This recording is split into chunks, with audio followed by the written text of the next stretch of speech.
No.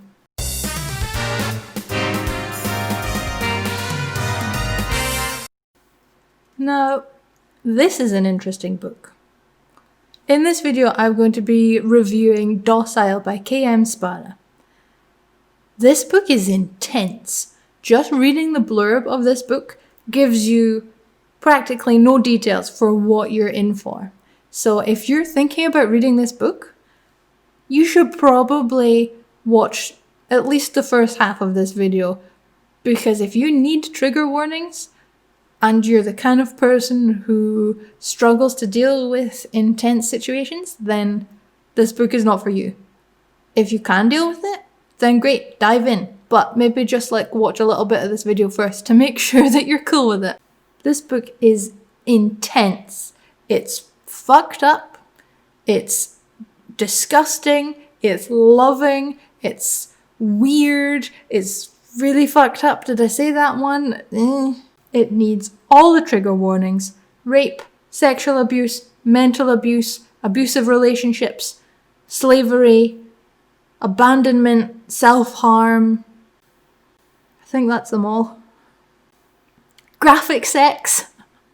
That being said, I really loved this book. It was amazing. I really loved it. So this book is set in the near future in Maryland in the USA, where the debt crisis has spiraled out of control. And the solution was for the government to introduce the Docile system, which means that if you're in debt, you can sell yourself and become a docile, which is essentially selling yourself into slavery, and then your patron buys your debt. And this story follows two characters, a docile and a patron. Our docile is Alicia, and his family are in debt up to $3 million, and his mum managed to sell some of it, but when she came back, she wasn't herself, because during your term as a docile, you are injected with a drug called a Docile, and this is supposed to make you forget and make you feel happy about being sold into slavery. But when she finished her term, she didn't detox from the drug, and she was still like a robot, and she wasn't herself. She wasn't even a person. She was just a vegetable. So Alicia's plan, when he sells himself into becoming a docile, is to refuse the drug Docile. But our patron, Alicia's patron, is Alex. And Alex is the heir to the throne of Docile. Cue drama.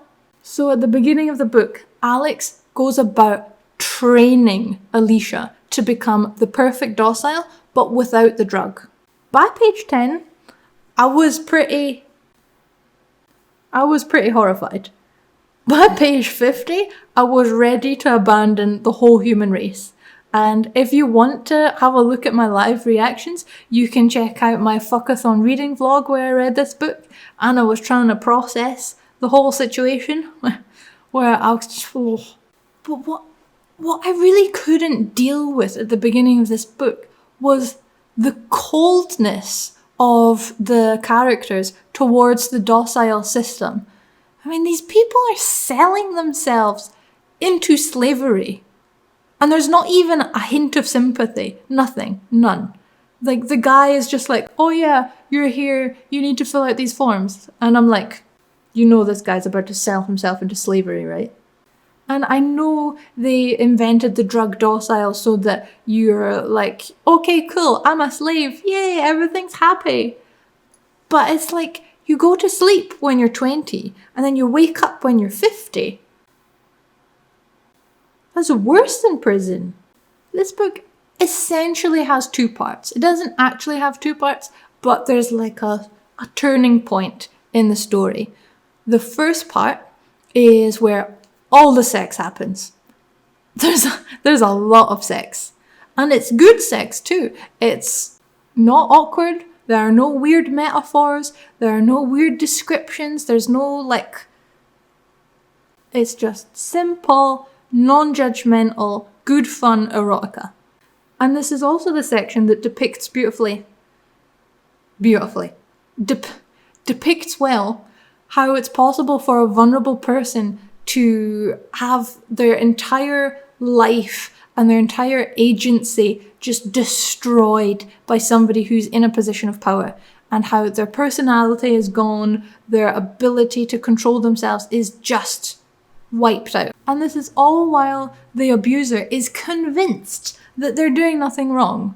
And we spend a lot of time at the beginning in Alex's mind where he's wrestling with the thoughts of he doesn't really want to do this, but he's under intense pressure from his family and from society to train Alicia and to have him be a good Docile, even though he doesn't want to do it, but he's just ignoring his thoughts because he thinks this is what he's supposed to do.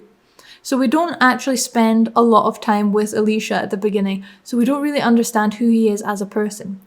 And it's when we have that flip into the second half of the book where the roles are almost reversed, and we spend a lot of time with Alicia and how he becomes free of Alex and how he goes on this journey to figure himself out again, and he needs to learn the difference between his learned behaviours and what his own desires actually are. And reading this part of the book was so heartbreaking to see Alicia deal with these struggles to figure out who he was and what he wanted.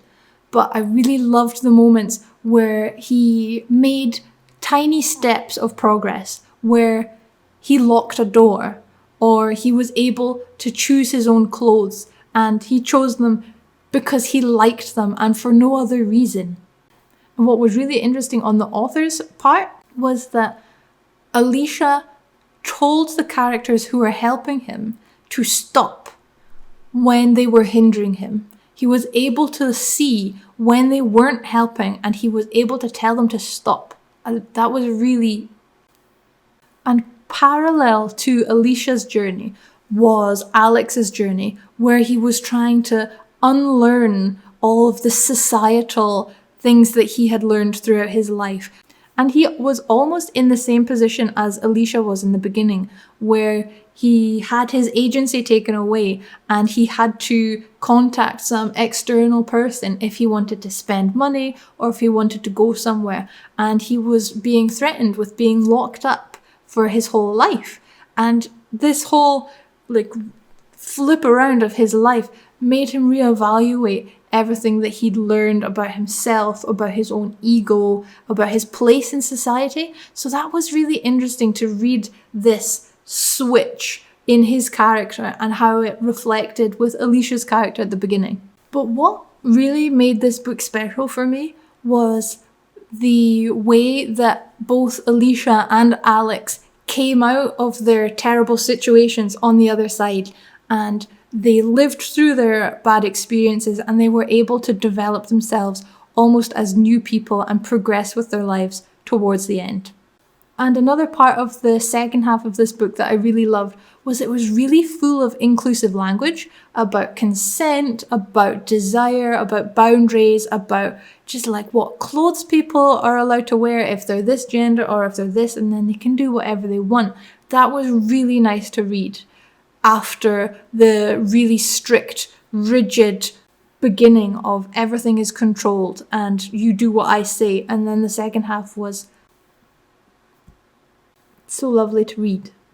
Although there was a little bit of a weird moment towards the end where Alicia's mum, who's disabled with the drug Docile, she's injected with a new drug and then she's magically okay.